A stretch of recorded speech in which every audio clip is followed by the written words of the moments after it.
नमस्कार, एडियन बातमीपत्रात मी अक्षय तुमचं मनपूर्वक स्वागत करतोय। आज दिवसभरात घडलेल्या संपूर्ण घटनांचा आढावा आपल्याला घ्यायचा आहे, परंतु त्या अगोदर नजर टाकूया आज दिवसभरात घडलेल्या काही महत्त्वाच्या आणि ठळक घडामोडींवरती। आगामी महाराष्ट्र विधानसभा निवडणुकीनंतर महाराष्ट्रात महाविकास आघाडीचं सरकार येईल, ठाकरे गटाचे खासदार संजय राऊत यांचं भाकीत। औद्योगिक नोकऱ्यांमध्ये स्थानिकांना प्राधान्य, कौशल्य प्रशिक्षणही देणार, उद्योगमंत्री उदय सामंत। प्रकल्पग्रस्त शेतकऱ्यांचा मोबदला लवकरात लवकर देण्याची ग्वाही। आता बघूया सविस्तर बातम्या। निवडणुकीच्या तोंडावर कितीही पैसे वाटा, योजना आणा, पैशांचा धुवा उडवा, निवडणुका तुम्हाला वेळेतच घ्याव्या लागतील। या निवडणुकीमध्ये महाविकास आघाडीचं सरकार येणार असे प्रतिपादन ठाकरे गटाचे खासदार संजय राऊत यांनी केलंय। लोकसभा निवडणूक त्यांनी घेतली कारण जगात त्यांची नाचक्की झाली असती, घेतली नसती। पण महाराष्ट्राची विधानसभा घेण्याची हिंमत त्यांची जरी नसली तरी त्यांना घ्यावी लागेल। निवडणूक आयोगाला उत्तर द्यावं लागेल, विधानसभा अस्तित्वात आणावी लागेल त्यांना नोव्हेंबर महिन्यात। हरियाणा, झारखंड, जम्मू काश्मीर आणि महाराष्ट्र या निवडणुका त्यांना वेळेतच घ्याव्या लागतील। मॅनेज करायला निवडणुकांच्या तारखा हे प्रयत्न करतील। जसं न्यायालयात तारखांवर तारखा मॅनेज करून घटनाबाह्य सरकार चालवलं जातंय, किंवा आपल्या सोयीच्या तारखा लोकसभा निवडणुकीत प्रचारासाठी सोयीच्या व्हाव्या म्हणून घेण्यात आल्या प्रधानमंत्र्यांच्या। पण आम्ही महाराष्ट्राची जनता, विरोधी पक्ष जागरूक आहे, आमचं लक्ष आहे। तर आयटक प्रणीत महाराष्ट्र राज्य अंगणवाडी बालवाडी कर्मचारी युनियनच्या वतीने मंगळवार रोजी जुबली पार्क येथील महिला व बालकल्याण विभागाचे प्रादेशिक उपायुक्त यांच्या कार्यालयावरती निदर्शनं करून विभागीय आयुक्त कार्यालयावरती मोर्चा काढत मागण्या मांडल्या आहेत। अंगणवाडी कर्मचाऱ्यांच्या प्रलंबित मागणी संदर्भात मंगळवारी आयटक प्रणीत महाराष्ट्र राज्य अंगणवाडी बालविकास कर्मचारी युनियनच्या वतीने मंगळवार रोजी जुबली पार्क येथील महिला व बालकल्याण विभागाचे प्रादेशिक उपायुक्त यांच्या कार्यालयावरती निदर्शने करण्यात आली। त्यानंतर विभागीय आयुक्त कार्यालयावरती मोर्चा देखील काढण्यात आला। अंगणवाडी कर्मचाऱ्यांच्या मागण्यासंदर्भात अनेक निवेदन दिले आहेत। आशा वर्कर यांना आरोग्य विभागाने पगारवाढ केली असल्याने अंगणवाडी कर्मचाऱ्यांना देखील त्याप्रमाणे पगारवाढ देण्यात यावी।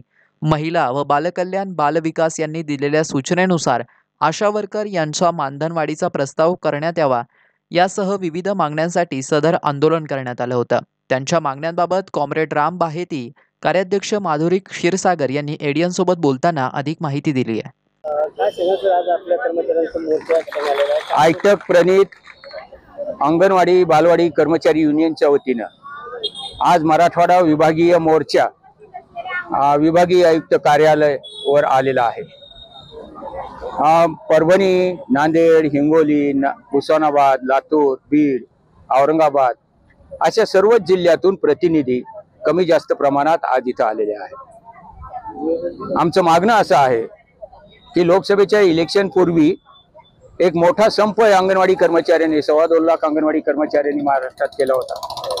तेव्हा मुख्यमंत्री शिंदे बरोबर अनेकदा बैठका झाल्या, महिला बाल विकास मंत्री अदिती तटकरे यांच्या उपस्थितीत बैठका झाल्या। आणि होऊ द्या, लोकसभेचे इलेक्शन पार पडू द्या, आम्ही तुमच्या मागण्या नक्की मान्य करू, आशाच्या मान्य झाल्याबरोबर तुमच्याही करू, अशी वेगवेगळी आश्वासनं दिली होती। आता लोकसभा इलेक्शन झालं, 1-2 महिने होऊन गेलेले आहेत, तर या कर्मचाऱ्यांना मानधनात वाढ कधी करणार हा आमचा प्रश्न आहे। आणि मानधनात वाढ केवळ तशी नाही 100-200ची, तर किमान वेतन मिळेल, किमान वेतनापर्यंत ते मानधन वाढ जाईल, या पद्धतीने ते मानधन वाढावी, ही एक आमची प्रमुख मागणी आहे।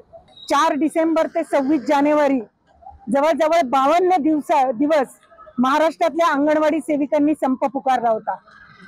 मंगलप्रसाद लोढा महिला बाल कल्याण मंत्री होते तेव्हापासून त्यांनी आश्वासन दिलं की आम्ही तुमचा पेन्शनचा प्रस्ताव तयार करतोय, आम्ही सुप्रीम कोर्टाच्या आदेशानुसार तुम्हाला ग्रॅज्युटी देऊ, आम्ही तुम्हाला मानधनवाढ देऊ. आणि त्यानंतर मला असं वाटतं, याच्या अगोदर यशोमती ठाकूर होत्या, त्यांनी पण आश्वासन दिलं. मला असं वाटतं की आता सरकारला थोडी तरी लाज वाटायला पाहिजे. तो संप आम्ही सरकारच्या म्हणण्याला मान देऊन आम्ही माघारी घेतला. 52 दिवसाचा महिलांचा पगार देखील सरकारने काढला नाही. कोरोना काळात त्यांनी काम केलं, ते दिवसही ऍडजस्ट केले नाहीत. आज 25 जानेवारीला दिलेलं आश्वासन, आज ऑगस्ट महिना आला, आता विधानसभेची आचारसंहिता लागायची वेळ आली तरी सरकार त्याच्याबद्दल ठोस कृती करताना दिसत नाही.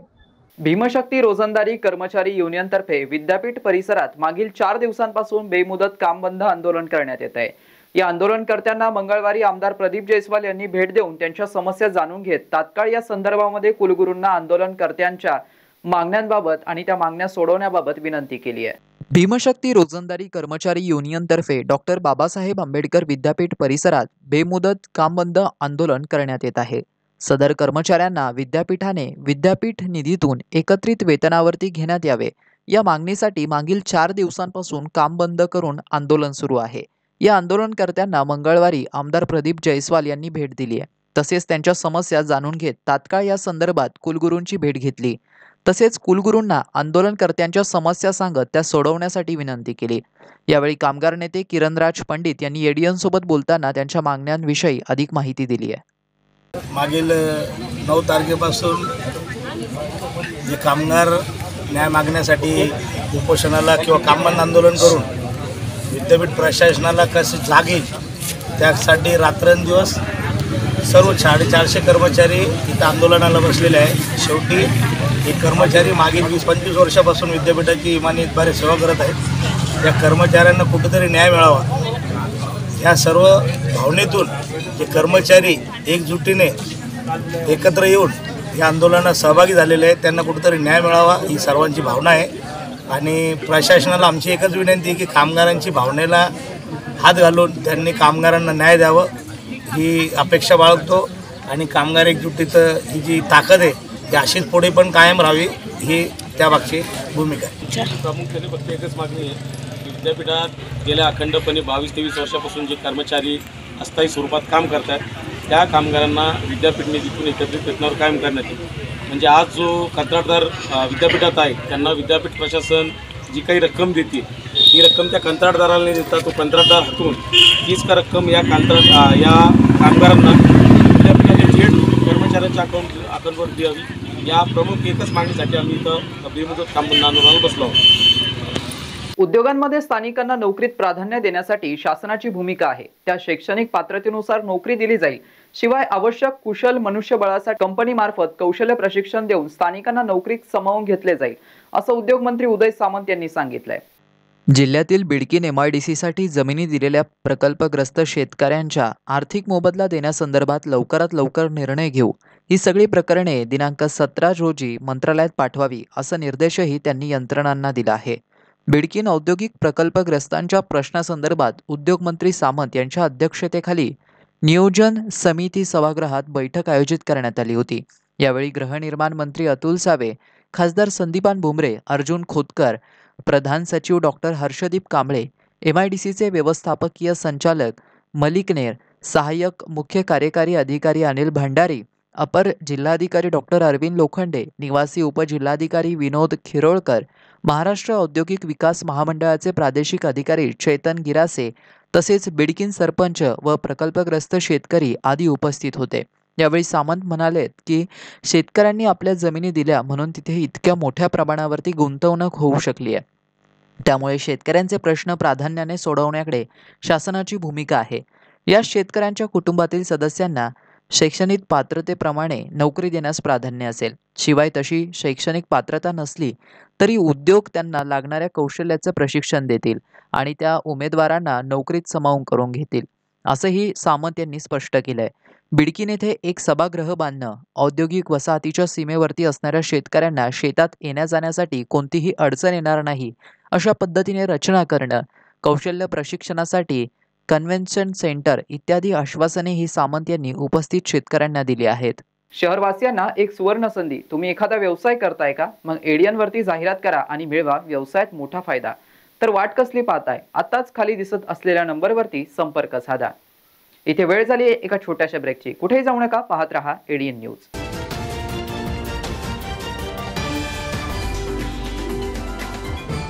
जल जीवन मिशन पूर्णत्वाला नेण्यासाठी महाराष्ट्र शासन अथक परिश्रम घेत आहे. प्रत्येक ग्रामस्थाने पाण्याचा काटकसरीने वापर केल्यास संपूर्ण गावास वर्षभर पाणी उपलब्ध होईल.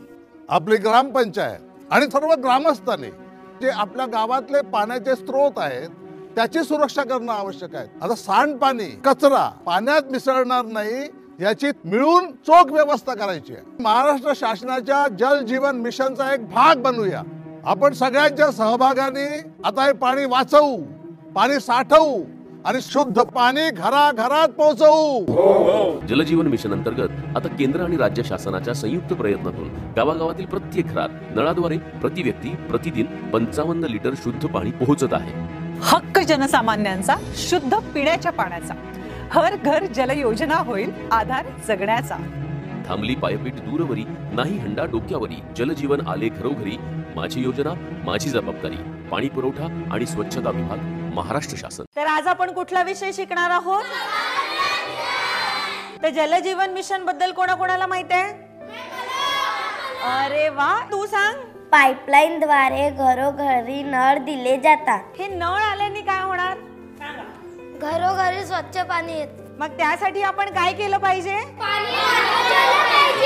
पाणी वाचवायला काय करावं लागेल? मग पावसाचे पाणी जमिनीत खड्डा करून साठवलं पाहिजे. बरोबर. तुम्ही सगळेजण पाळणार ना मग आपली जबाबदारी? सांगणार ना मग तुम्ही आपल्या घरी? जलजीवन मिशन अंतर्गत आता केंद्र आणि राज्य शासनाच्या संयुक्त प्रयत्नातून गावागावातील प्रत्येक घरात नळाद्वारे प्रति व्यक्ती प्रतिदिन 55 लिटर शुद्ध पाणी पोहोचत आहे.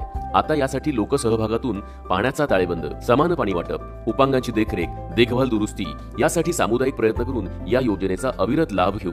थांबली पायपीट दूरवरी, नाही हंडा डोक्यावरी. जलजीवन आले घरोघरी. माझी योजना माझी जबाबदारी. पाणी पुरवठा आणि स्वच्छता विभाग, महाराष्ट्र शासन.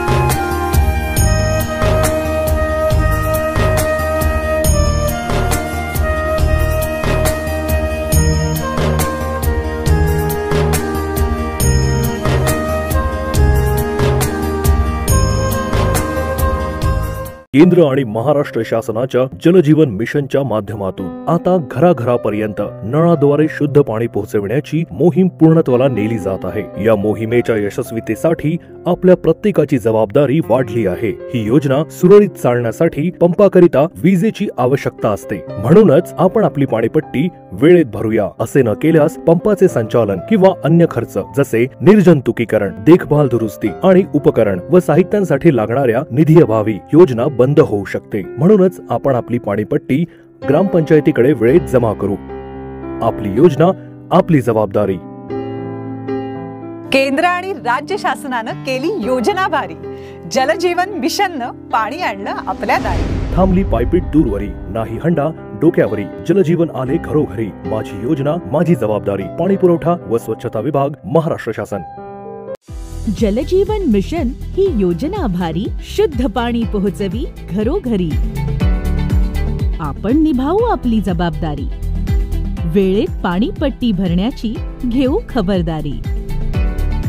निर्जंतुकीकरण अन देखभाल दुरुस्ती यातूनच होईल ना मग खर्चाची वजाबाकी.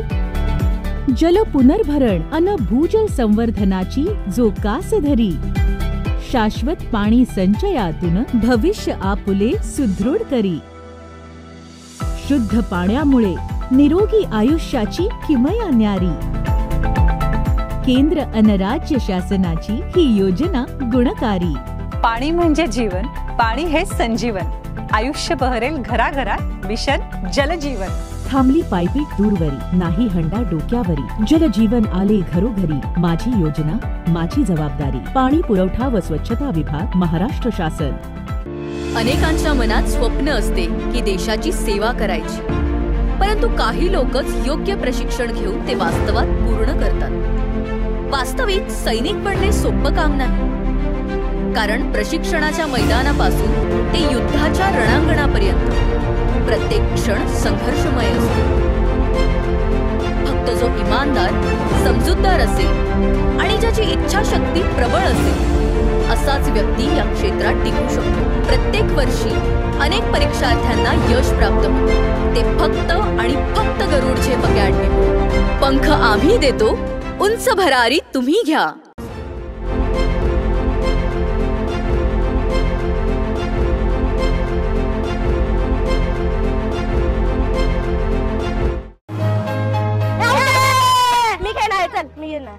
तू कुठे?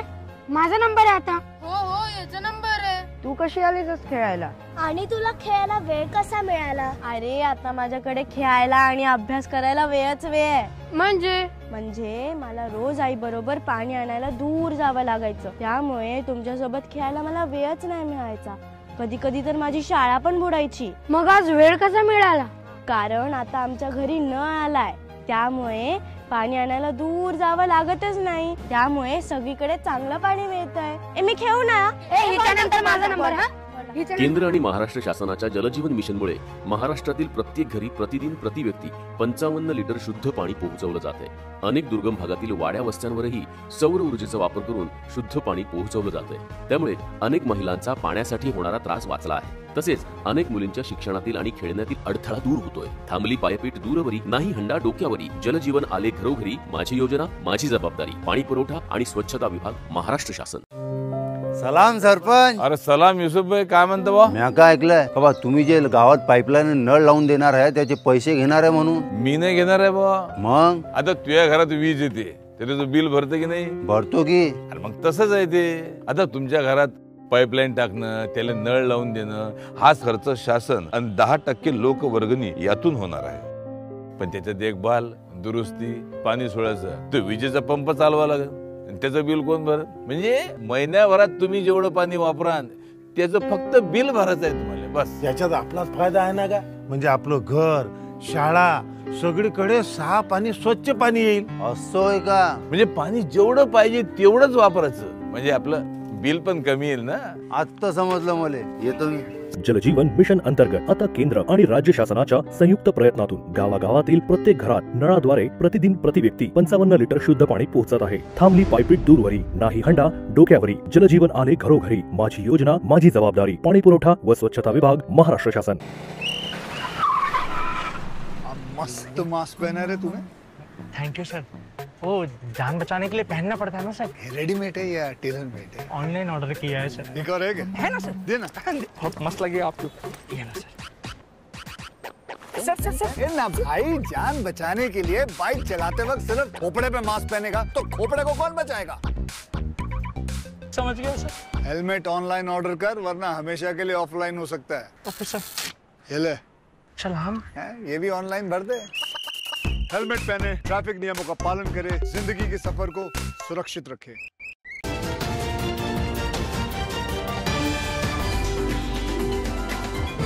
ब्रेकनंतर पुन्हा एकदा स्वागत आहे. आपण बघत आहात एडियन बातमीपत्र. कोलकाता येथे निवासी डॉक्टरची अत्याचार करून हत्या करण्यात आल्याच्या निषेधार्थ मार्डच्या सर्व निवासी डॉक्टरांनी काम बंद आंदोलन करत बेमुदत संप पुकारला असून घाटी रुग्णालयातील सर्व सेवा बंद करण्याचा निर्णय घेतलाय.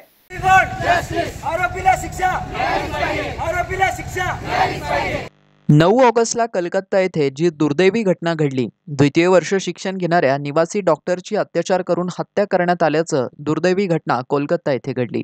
मात्र या सर्व घटनेला तेथील कॉलेज, प्रशासन आणि सरकारने आत्महत्येचा प्रकार असल्याचं दाखवलंय. हे अत्यंत निंदनीय आहे. या गोष्टीचा निषेध म्हणून आम्ही संभाजीनगर येथील मार्डच्या सर्व निवासी डॉक्टरांनी काम बंद आंदोलन करत बेमुदत संप पुकारलाय. अत्यावश्यक सेवा वगळता सर्वच सेवा बंद करण्याचा निर्णय आम्ही घेतलाय. जोपर्यंत पीडितांच्या कुटुंबियास न्याय मिळत नाही तोपर्यंत हे आंदोलन सुरूच राहील, असा इशारा मार्ड संघटनेच्या वतीने देण्यात आलाय। तर श्रावण सोमवार निमित्त भाविकांची दर्शनासाठी गर्दी दिसून आली आहे। शहरातून कावड तर विरमगाव येथून दिंडीद्वारे भाविक दर्शनाच्या रांगा लावतात। श्री कृष्णेश्वराच्या दर्शनासाठी श्रावणातील दुसऱ्या सोमवारी 1.5 लाख भाविकांनी दर्शन घेतल्याची माहिती देवस्थानाच्या पदाधिकाऱ्यांनी दिली आहे आणि कावड यात्रा आणि दिंडी सुद्धा मंदिरात दाखल झाली आहे। खुलताबाद तालुक्यातील वेरूळ इथे 12वे ज्योतिर्लिंग श्री कृष्णेश्वराच्या दर्शनासाठी श्रावणातल्या दुसऱ्या सोमवारी भाविकांनी पहाटेपासूनच गर्दी केली होती। औरंगाबाद येथील पदमपुरा येथून रविवारी सायंकाळी निघालेली शिवभक्तांची कावड यात्रा पहाटे 5ला मंदिरात पोहोचली।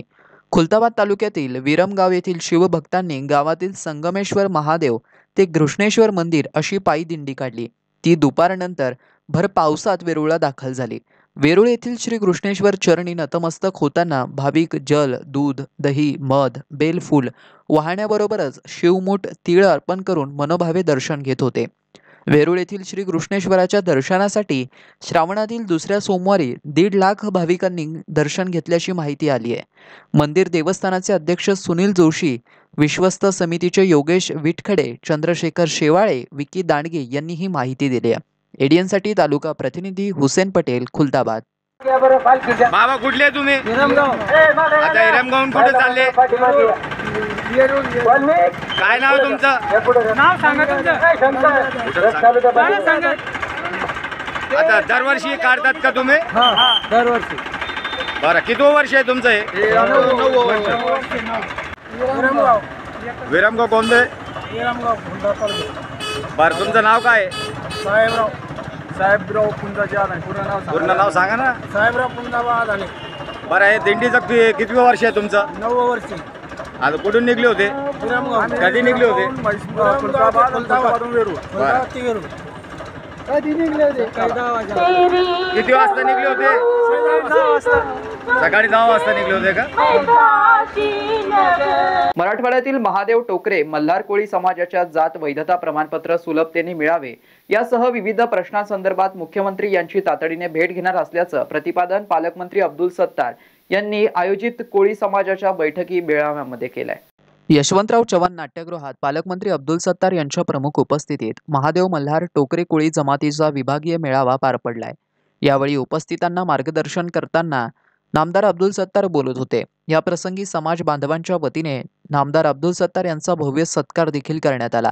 या मेळाव्यास आमदार ज्ञानराज चौगुले, सेवानिवृत्त समाज कल्याण उपायुक्त दिलीप जमादार, धाराशिव येथील सिद्धेश्वर कोळी, व्यंकट मुज्जीराज, युवा नेते अब्दुल समीर, शिवसेना उपजिल्हा प्रमुख किशोर अग्रवाल, कन्नड तालुका प्रमुख केतन काजे, फकीरा इंगळे, राजाराम पाडळे, देवराज सपकाळ, विठ्ठल सपकाळ, संगीताताई धोंगडे, लक्ष्मीकांत दांडगे, कल्याण मोरे, भागवत जमादार, भिका वाघ, मोतीराम पाडळे, विजय दांडगे, आनंद इंगळे, साहेबराव दांडगे, विठ्ठल दांडगे, पांडुरंग सपकाळ आदींसह मराठवाड्याच्या विविध भागातून आलेले समाजाचे पदाधिकारी, समाज बांधव मोठ्या संख्येने उपस्थित होते।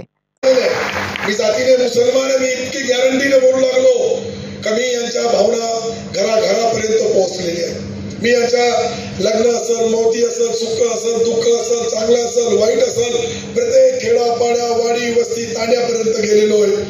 आज बजावणी आहे हे तर मी आजच मी आणि चौगुले साहेब आम्ही सर्व आमदार सोबत जाऊ।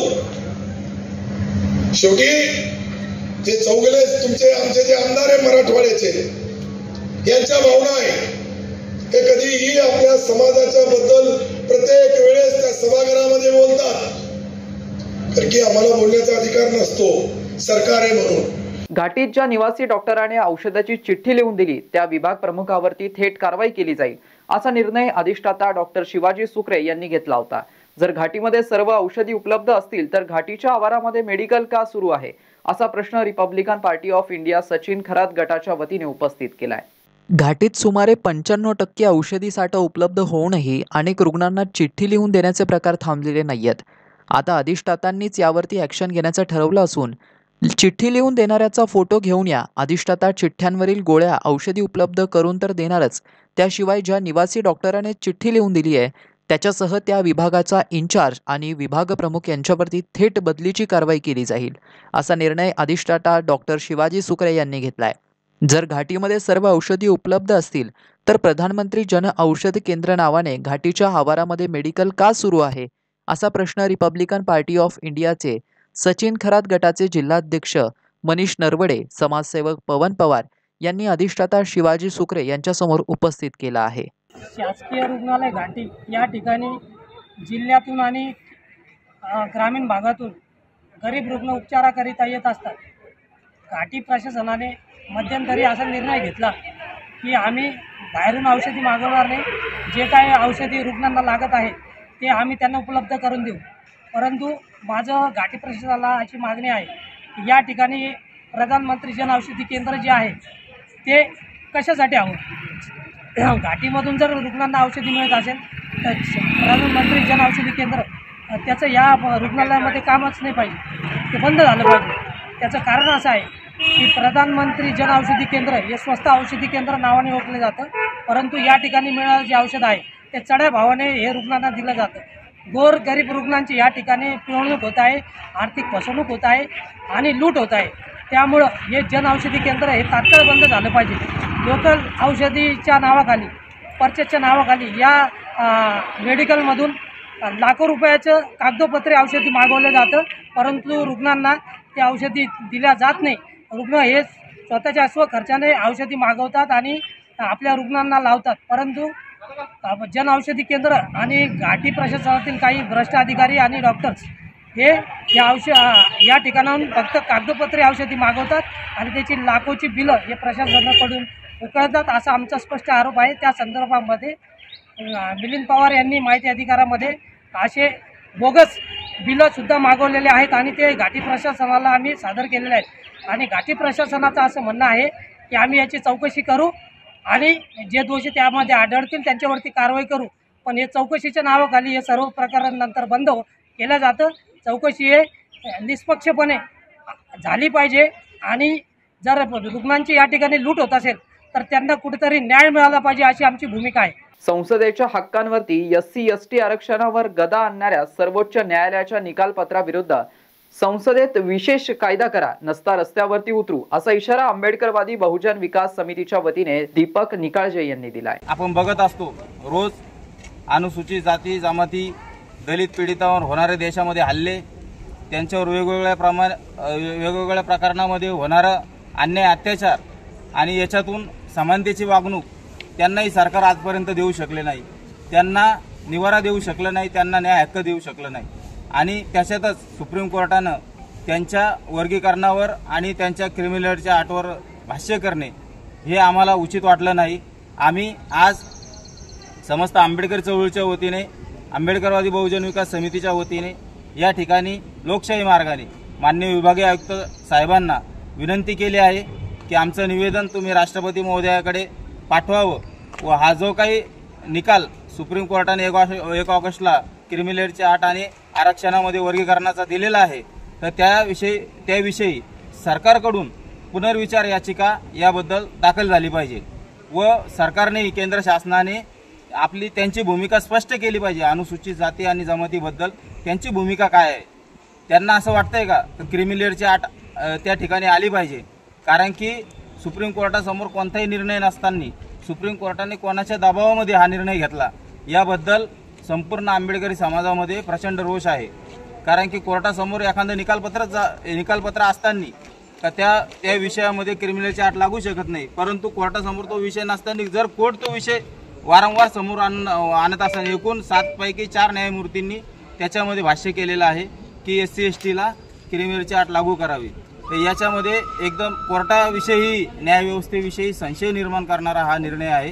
त्याचा आम्ही या ठिकाणी आंबेडकर चळवळीच्या वतीने निषेध करत आहे व या ठिकाणी केंद्र शासनाला विनंती करतो की आपण या निर्णयाच्या विरोधात फेरविचार याचिका सरकारतर्फे दाखल करून या देशात राहणाऱ्या दलित, वंचित, पीडित, कष्टकरी, कामगार, अनुसूचित जाती जमातीच्या वर्गाला न्याय द्यावा.